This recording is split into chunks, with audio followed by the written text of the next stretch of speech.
La porcelaine?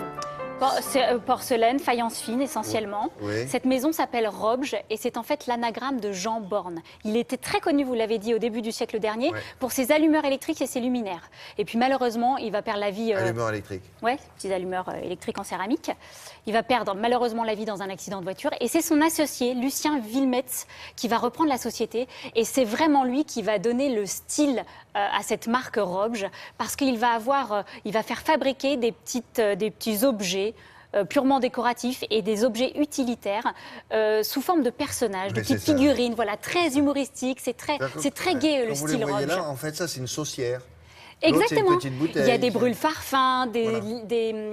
c'est des carafes à liqueur. Oui. Enfin, il y a plein de choses comme ça. Il y a des services, il y a des petites lumines. Il n'y a que lui qui faisait ça à l'époque? Il n'y a que lui qui faisait ça, William. Il y a eu, on n'avait rien avant qui ressemblait et on n'a rien après qui ressemble à Robge. Ah bon? C'est quelque chose d'assez incroyable. Regardez, ça donne des choses absolument charmantes.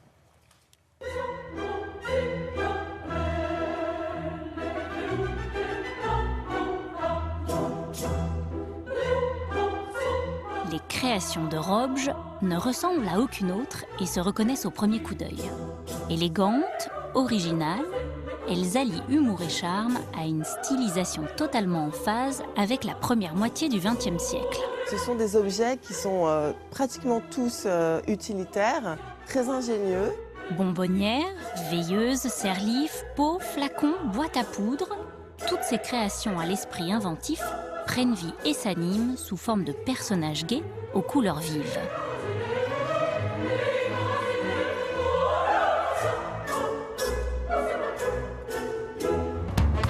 En 1928 apparaît le plus grand succès de la maison, de curieux flacons à liqueur en forme de personnages typés dont le chapeau sert de bouchon.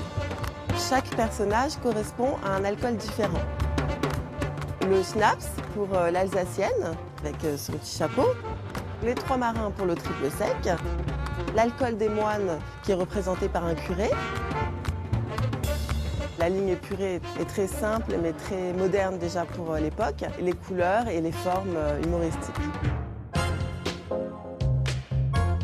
L'orchestre argentin fait partie des pièces les plus rares. Elle représente donc 4 personnages qui jouent des instruments de musique et sa cote peut atteindre entre 12 et 15 000 euros. Les bonbonnières sont originales. Elles ont un côté caricatural du fait que les sujets sont des jokers, des Indiens, des Égyptiens. Un mélange de sujets et de thèmes à la mode qui invite au voyage et qui donne aux intérieurs de l'époque toute son atmosphère et son intimité.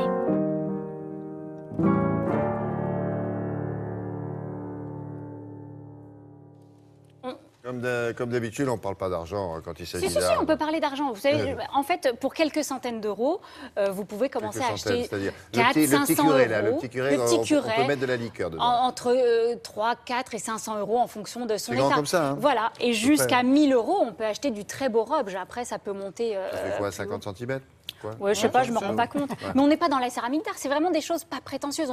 C'est pas fait pour mettre sur la table des Windsor, c'est vraiment pour mettre dans votre maison de campagne, par exemple. Ça, on le garde pour nous, bien sûr. Merci beaucoup. Au revoir, monsieur, madame. On se retrouve dans quelques instants après le point route, le journal, et puis quoi? Et la météo.